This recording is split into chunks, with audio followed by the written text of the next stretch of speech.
This week, Germany's Party of Stability and Continuity finally ends 3 years of infighting by picking a chancellor candidate no one likes, while the Greens keep cool and pick Annalena Baerbock. Plus, Angela Merkel has to defend lobbying in China for a bunch of criminal fraudsters, and Megan and Konrad drink some Johnnie and Ginger. Es geht alles schief!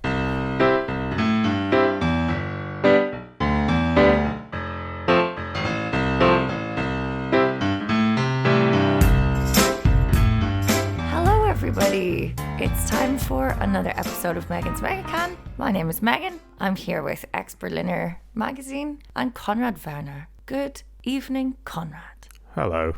How are you? I'm fine. Did you have a good week? Yes. Good. It was my birthday this week. It was here. I was hoping you were going to talk about it. Well, nothing amazing happened. I had a little drink and my kidneys ached the next day.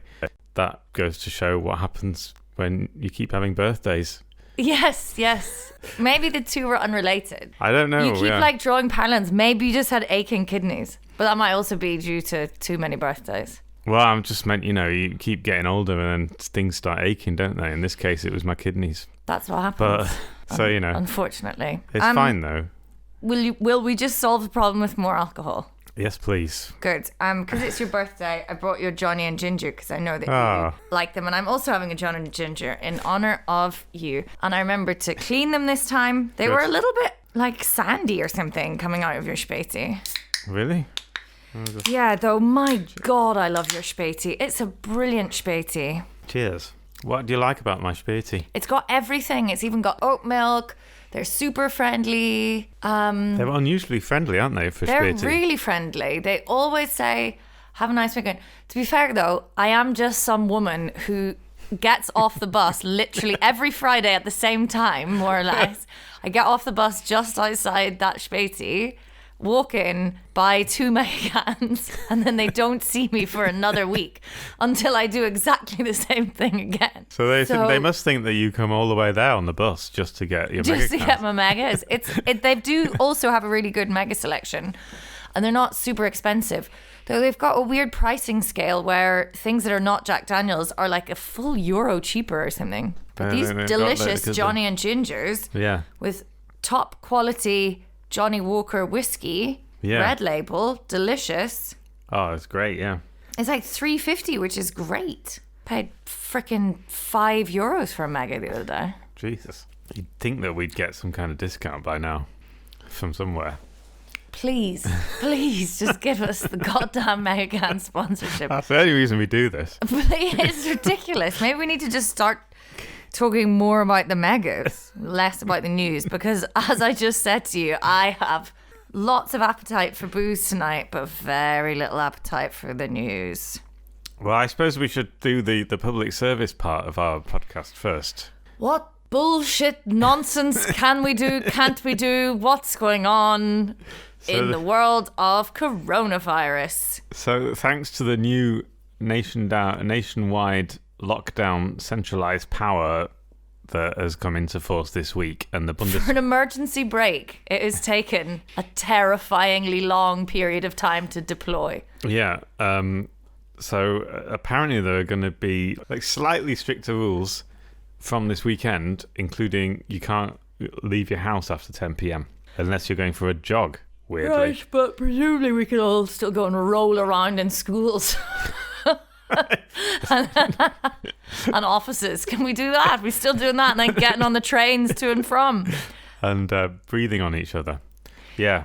So that is public service part of it. What else was there? So you can't go outside after.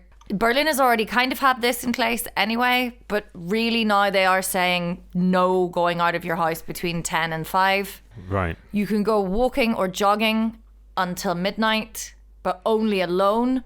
So that's a rule for men, presumably, or not a rule for men. It's a rule for anybody who's not a sort of strongish man. Great. I always think that sort of more physically strong males that don't fear other people need fewer rules to apply to them. So I'm delighted. Yeah. Is that it? They're gonna close the galleries again and the museums over a certain incident. Yeah. And the schools will go into automatic homeschool after, or distance learning after 165, I think it is. 160 incidence rate, 165 per 100,000 people. Yeah, for people not in Germany, we're obsessed with the incidence rate. That's the only rate that seems to matter, which is how many people per 100,000 have been diagnosed with corona in the last. I guess every country chooses its metric. Every country is playing the corona bingo game, and they've all got different cards with different little measures on them at this point, and they're just going, yeah, well, that's on my sheet. Right, we're doing that. Grand. Bingo. Sorry, I don't mean to be a flippant asshole who's saying that these measures aren't important. They really are. All we can do as citizens is try and follow them or be as sensible as possible. You and I were both got tested today. Yes. I tested myself, which is much less pleasant. Did you get right in there with the swab? I really did. I do it in front of the mirror. It's grim. But I watched some students test themselves this week. They were so good. They were fucking brilliant. Tiny children right up there. But yeah, I think we're all just a little tired. And it's okay to be tired. So, do you want to hear the other news this week? Yes, God, yes. So this has been a big week in the election campaign, which is actually kind of an election special, because this is the week when the internal wrangling in the two parties switched, because they switched into election campaign mode, because they both chose their chancellor candidate. I'm talking about the CDU-CSU. The K-Frage. They answered the K-Frage. Geantwortet. Dankeschön. Oh, I failed that exam, by the way. Well. Thanks, Senat, for Bildung. I'm really loving your work this year. I mean, I deserve to fail, but still. Okay. Sorry. Anyway. Difficult talking to me. So they both answered their K question, which was, who do you want to be chancellor? Okay, the first party to answer it were the Greens. Even they put on a little show. Not they didn't really, but they had like a little announcement in a venue. Yeah. And it was very clear. And Robert Habeck, who was one of the candidates that they wanted to have, he came and introduced the actual winner, who was Annalena Baerbock. They made a big point about how it was like a united decision, and they have been. They are both co-leaders of the party anyway, and they did something quite interesting when they became co-leaders, which is have a joint office, which is not usually done. Normally, the two co-leaders have each an office. Oh, that is interesting. So they had a joint office, which means they had a joint spokesperson and all this other kind of stuff, and their joint chief of staff, like someone who organizes them. So they kind of that was their vision from the very beginning, since 2018 when they became leaders and they were elected. I remember them being elected. That seems longer. No, it seems shorter. Okay, well, anyway. And then she did a speech, Annalena Baerbock, and it went down very well, and she came across very confident, and she's very young. She's only 40. She is very young. People are kind of excited. Yeah. I'm usually excited when there's a woman. Yeah, and mainly. And she's a mother as well, which is the first time that's ever happened as a chancellor candidate mother. But yeah, we've had lots of fathers. Yeah. So yeah, and then the next day, So what we're trying to do, I believe, here is build a sort of contrast, eh? Yeah. The Greens come out. He is magnanimous in his defeat, Habeck, and he's like, "Look, here's our new leader. We share things. We communicate." Yeah. Oh, yeah. And he said, like, I would have liked to have done it, but we had many discussions about who should do it. And I think, and there was a vote, an internal vote, and the whole thing was that it was never leaked. He's a slightly different character as well, Habeck, and I think they chose Baerbock because she's more pragmatic and steely, and he's more pragmatic is a word I've heard a few people use about her. That's her reputation, whereas he is more of an intellectual. He speaks Danish and translates Danish into German. Like he was a lot of people are saying, like, it would be really amazing if she became chancellor, because the one thing about her is that she has no experience of government at all. He's been a minister in Schleswig-Holstein, where he's from. So where's she come from? She's an elected MP. She ran an office of an MEP before that. Okay. Okay. But she's not like a... Like normally, they become ministers in some other party and everything like that. Okay, but she hasn't done... Okay, interesting. So, yeah. What are her politics like, and does that matter? Do we know? They want to legalize cannabis. That was the thing they wanted to... And they announced... Like living in Berlin, I'm like, what? How could we be doing... How could it be more? But I do understand that would be... good in lots of ways so they want to legalize weed. Cool. She's a woman. Sweet. Yeah.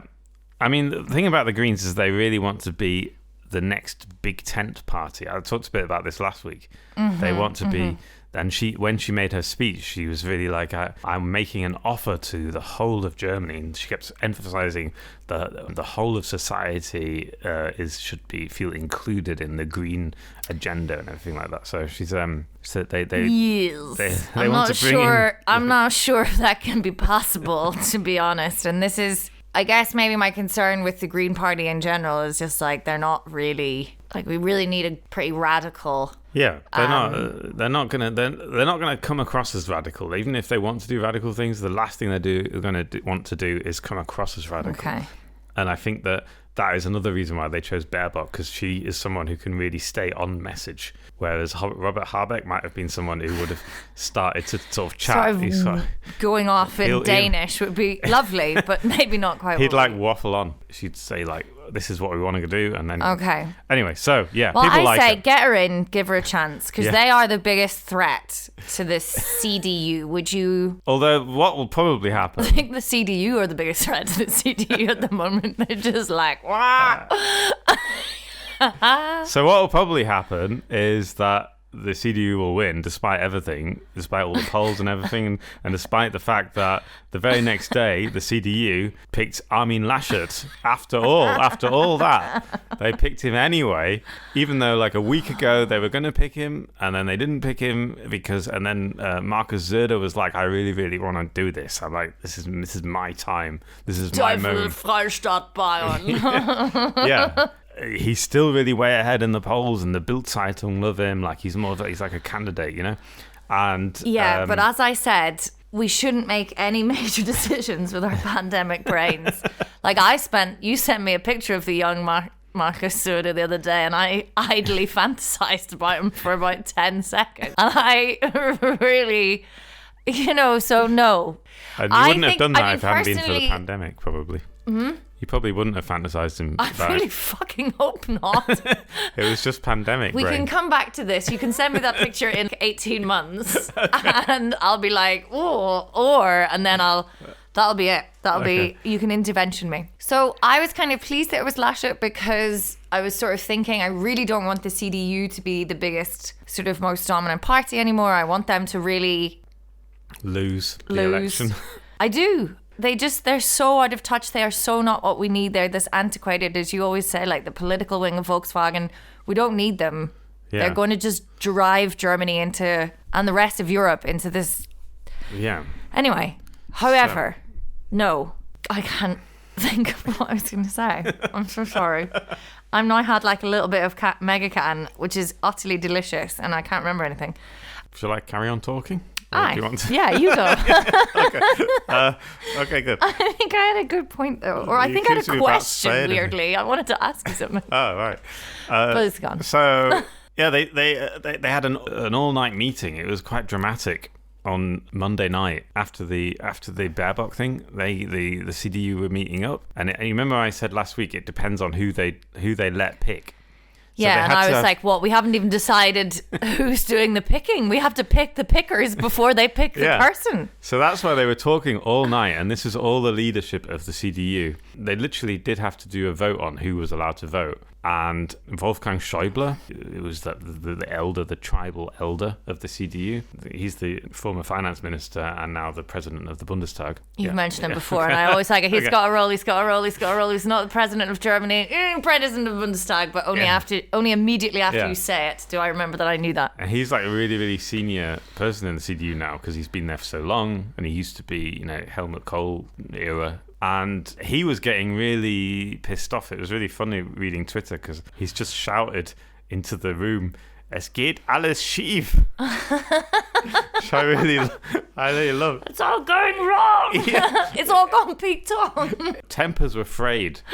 And then the technology kept breaking down. So they had this sort of app which they were voting with, and that broke down twice. And then, and then at the end of the day, Armin Laschet won, and he won quite. And it ended up just being a vote amongst CDU leaders, not all the MPs, and certainly not all the members. It was just like the sort of leading CDU people, and Armin Laschet won quite clearly, like he got 75% of the vote. And then Söder, the one in Bavaria, who was in Munich the whole time, he basically had to give up then, because the CDU but there was also quite a long wait. I remember he had only said that if the CDU significantly or like really like clearly vote for me, and then there was this whole thing about who gets to pick, and he was way more popular, not just in polls in the press and stuff, but he was also amongst CDU MPs, you were saying. Yeah. He was massively the more favoured candidate. Yeah. And so then we had to wait for him. I had a few colleagues in work who were like, well, when's his press conference? Or was it one? Like, do you think he's going to... So it's been going on for ages, and then eventually he gave up. And then that was that. Fair enough. I'm a man of my word, he said,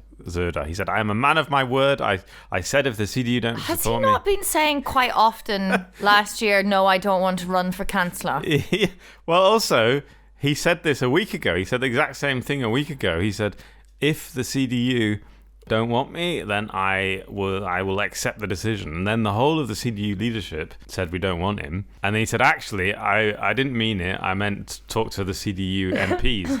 And then the CDU MPs were like, yeah, I actually quite like him. And he went, well, now. And then he said, but I will abide by my word. And this time he said it. Anyway, so that was that. Söder's become, has slunk back. He'll come back somewhere. To oh, God. Bavaria. So it's Laschet v. Baerbock. Right. And it's going to be the big... Yeah. The big hitters, I guess.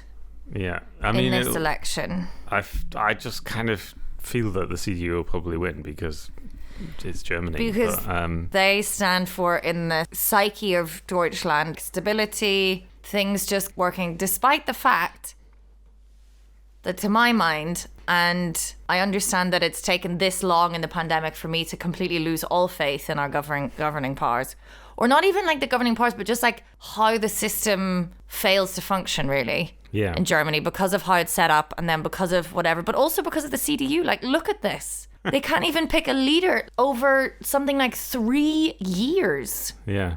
I mean, because we had Merkel step down, then we had AKK, then it was the whole Laschet thing. Obviously, you know, people caught up within this system. It's only kind of really pushing down on a lot of us now because of coronavirus. Despite showing that they are incapable, to me, just continuing along because they're like doing the same thing and everything's sort of working for most people. But then when stuff really starts to go wrong, you can't stand for continuity and stability unless you're able to sustain that. Well, yeah. You can't just say in your election posters, we've had Merkel for a long time and we're the party of the thing whenever it goes.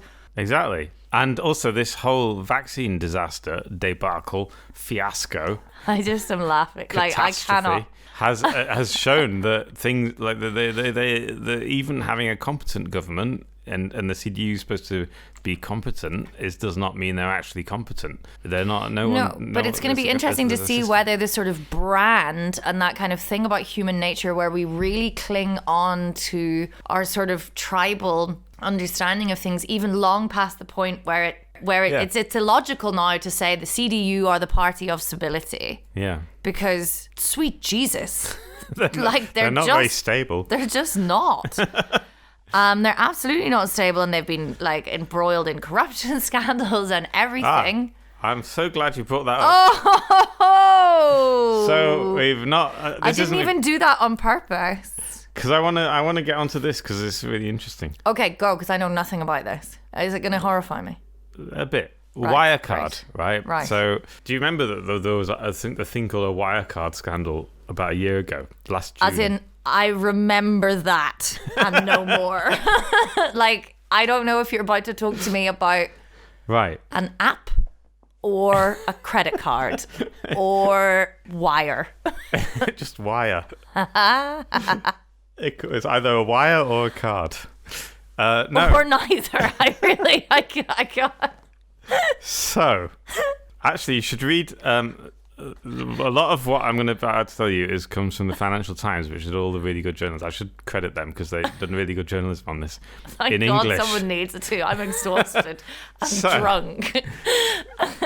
So, Wirecard is now an insolvent company from Bavaria that is what is called a fintech company, financial technology company. Ooh. It's basically cashless banking, a cashless bank account without any branches or anything. There's no physical bank.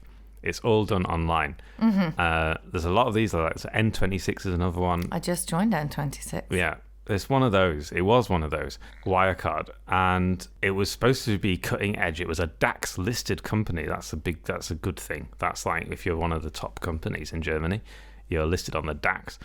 In 2019, Merkel went to China, because she's always going to China, and lobbied on behalf of Wirecard, amongst other things. You're doing a horrified face, but that is what they normally. This is what chancellors do. German chancellors. Why? Again, because they're the political wing of massive. What? That they consider that as part of their job. They want, because it's a German company that wants to break into the Chinese market, so they go to the president of China. Fair enough, but... And they go to the president of China, President Xi, and they say, this is a great company, you should let this company come in, and then it's kind of, that's how they understand their role as chancellor. It's like, she didn't even think about it. She had probably a list. She went on a plane, and then someone gave her a list of companies, and they said, these companies are trying to get into the Chinese market, and she went, yeah, I'll bring that up, and then it was routine for her, right? So we can just do that. Someone hands them a list, and it's a routine. These companies are grand, but... They have lobbyists. Voluntarily go and get a fucking vaccine? Absolutely not. There's been through a bazillion clinical trials. Great. So she did that. So she said, this is a really good company to the president of China. And at the time, this company was trying to take over a Chinese doing something similar in China. Okay. So in June 2020, a few months later, it turns out this company was absolutely just the total fraudsters. They were completely faking their books, and they had been for years, and they had no money. Whoa! And they were just like, it was like Bernie Madoff, something like that. Something like it was just a big financial. I don't know what Bernie Madoff is. He was that fraudster. Anyway, it doesn't matter. The point is that it was all fake. Like, they didn't have any real money. They were just said they had all this money, and they kept faking their accounts. And they had there's this famous one of the big four big consultancy companies called, one of them is called EY, Ernst and Young, and who had been doing their auditing for them, and they are probably complicit in this. This is like one of the allegations. The guy, the CEO, he's called Marcus Braun, was taken into custody and by the Bavarian state prosecutors. The CEO of Wirecard. Of Wirecard, okay. Yeah. He is now in custody and is being investigated on charges of money laundering, fraud, market manipulation, that kind of thing. People like pensioners who invested all their money just lost loads of money. Like, loads of people have lost. Everyone who's invested money in this has lost basically all their savings. Oh my God. The COO, Chief Operating Officer, I believe that is, he's disappeared. He's now wanted by Europol, Interpol. Apparently he's in Belarus, but no one knows exactly. And in the fallout from this is that there's been a Wirecard investigation in the Parliament, the parliamentary inquiry. This is like a big thing that the Parliament does when there's been like a big scandal. And this has been one of the biggest they've ever done. They've been doing it for the last few months. They've had to accelerate it because they want to get it done before September, before the end of the legislative period, because it's like because then there'll be all new MPs and they don't know if they'll still be there. So they've been like ramming it in. They'll get in. Yeah, so these MPs have been, and this is really, I think this is like democracy in action, because the MPs have been working around the clock. They've had hundreds of thousands of pages of documents to go through. They've had they've already sat and interviewed people in Parliament in this inquiry for 300 hours, which is really a long time to do it. That's a long time. And this week, Merkel had to testify to that inquiry. She did that today, this morning. And they said... No! This goes right to the top, right to the very top. Yeah, well, she had to explain how it came to pass. No wonder I find a German language version of John Grisham's The Firm on the street yesterday zu verschenken. So... I'm excited. So Merkel testified today to explain why she lobbied for this company in China. Someone gave me a sheet on a plane. So what did she say? She said that... Well, yeah, she said this was totally routine. She said Wirecard was did not get any treatment that any other German company would get. At the time, no one knew that it was a fraudulent company. You know, she said that I can't. You know, this is part of my job, and obviously, I'm really sorry that this has happened. But it's not my fault. Which is also the line that was taken by Olaf Scholz. Do you remember Olaf Scholz? I do. He's our finance minister. Exactly. Yes, which is different to the minister for the economy. Yes. Those are different things, and I know this now. So he's like the chancellor of the exchequer under a system that I don't understand any better, really. And he had to testify yesterday. So they both testified this week. Right. And with him, it is a little bit... The questions were different because he is in charge of BaFin. BaFin is the Financial Oversight Committee Authority in Germany. BaFin. It's called BaFin. That's good.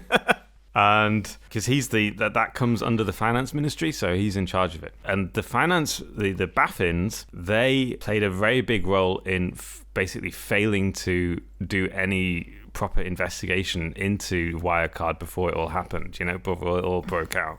And okay. And they are being accused of essentially protecting this company because it was doing so well and because everyone was investing in it. They're being accused of essentially protecting this company and not really doing any kind of due diligence and checking on it. So it's like a lack of due diligence kind of thing. They just didn't. And the other thing is that why did Merkel get involved? It's partly because of a man called Karl Theodor zu Gutenberg. Have mercy on me, German people who are naming children. And I would love this podcast to continue well into my old age. But it's probably going to take 2 Megacans by that stage to get through the news. And I will not be able to manage these names at all. Who? What? Karl Theodor. Karl Theodor. That's his name. He's a... KT. You should see his proper name because he's like from a... What? Well, he's from a Bavarian aristocratic family. So he has... Oh, Jesus. He literally has about 12 names. That is not an exaggeration. He has 12 names. Right. So I'm learning 2. You're learning Karl Theodor, because that's Karl Theodor what zu Gutenberg. Quite a few other people have. He used to be the defense minister of Germany under one of Merkel's previous cabinets. And after he became defense minister, he went on to his real job, which was in business. And one of his real jobs was as a lobbyist for Wirecard. And it's really just you go and do a bit of defense. This is why it's so bad that we're expecting people like Jens Spahn, CDU politician, to really be able to do or really care very much about being health minister, because all he wants is the big proper jobs afterwards. Yeah. Where he gets to go and lobby for mega bucks. Mind you, he's already got a villa bought for him by... I mean, it's kind of accepted that this is what happens. Which is fine, unless your job is to create a plan that's going to save lives, and you have one year to do it, Jensi. 1 year. So, Karl Theodor zu Gutenberg called up his old boss, Angela Merkel, in 2019, and he said, before you go to China, I just want to tell you about this one company, which is a great company. I think you'll really love it. And she confirmed in the hearing today that she had a 45-minute conversation with him She said she can't actually remember if Wirecard came up, but it is likely that Wirecard came up in that conversation. And she said, he was a former minister. It is totally normal for a chancellor to speak to a former minister. And don't you understand who you're voting for? We get in, we protect the business, and then the business pays us back. Ta-da! Yeah. That's the Christian way. Yeah. Sometimes I think about that, Christian, and it shocks me. Like, I am shocked that that's what they call themselves. Yeah, I mean, it is a bit shocking, yeah. Right, so that's what happened. I mean, there's going to be... They're continuing with the inquiry. The CEO had a hearing a few months ago. Markus Braun, he's called. Well, I can give him that. A sensible name that I can get my drunken mouth around. He's probably a criminal. I mean... who isn't in this absolute shit show? It just depends where you draw the lines. But like, he had apparently his hearing was hilarious because he sat there for 3 hours not answering any question. He literally said, "I am on advice of counsel. I am not answering this question," for 3 hours. He just said, he repeated the same sentence, or he said, "I refer you to my statement." Like, and this is the thing, and I mean, I can laugh and we can all laugh and say that it's whatever, but like, these people are not actually going to be like, this is the horrendous thing about white collar crime, is that, all of these people who've lost their savings and all of this stuff, they haven't been reimbursed, presumably, for this. No, they won't be. And reimbursed. They have to listen to this like laughable thing just because maybe they didn't do their due diligence on a company, but neither did Angela Merkel and the finance minister. They're like touting it all about the shop. And like, of course you do. Like I just said, I joined N26. I have no idea. They're snappy. They have an app. Yeah. And it's They easy. did face recognition over the phone. It's so easy. Yeah. This is the thing with the legal system, that some white collar finance criminal dude can sit there for 3 hours and piss the whole fucking government about. Whereas like people on the other end of the spectrum are being like brutalized by the police for having like a protest, or like trying to sell some weed in the park because they've basically been trafficked. White collar crime rarely gets prosecuted, partly because it's really hard to prosecute, and partly because there are just not the resources to do all the investigations. Yeah, because everyone's tied up fucking evicting. You've got 700 cops going down to evict people out of community bars and squats. Yeah. Get all those 700 looking at weird dudes trying to make money in fintech.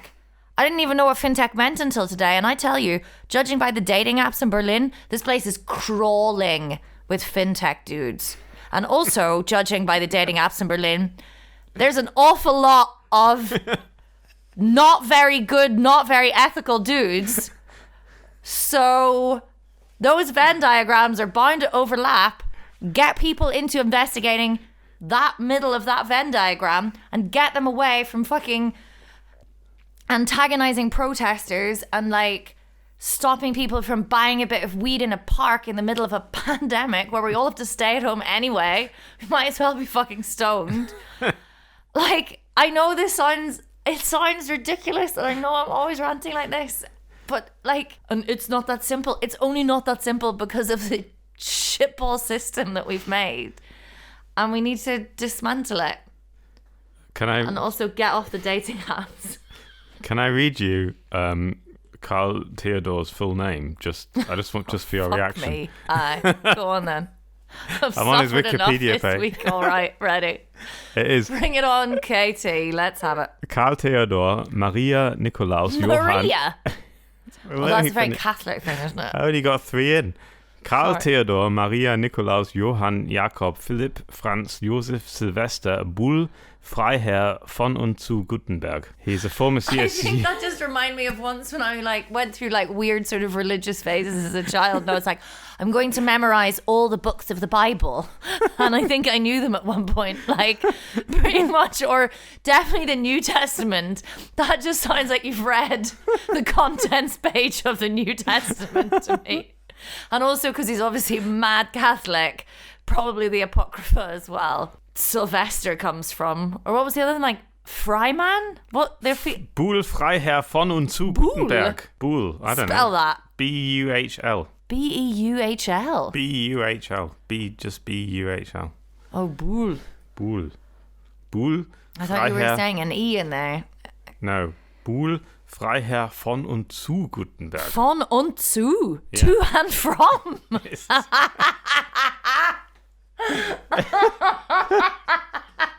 Oh, God. Right. Okay.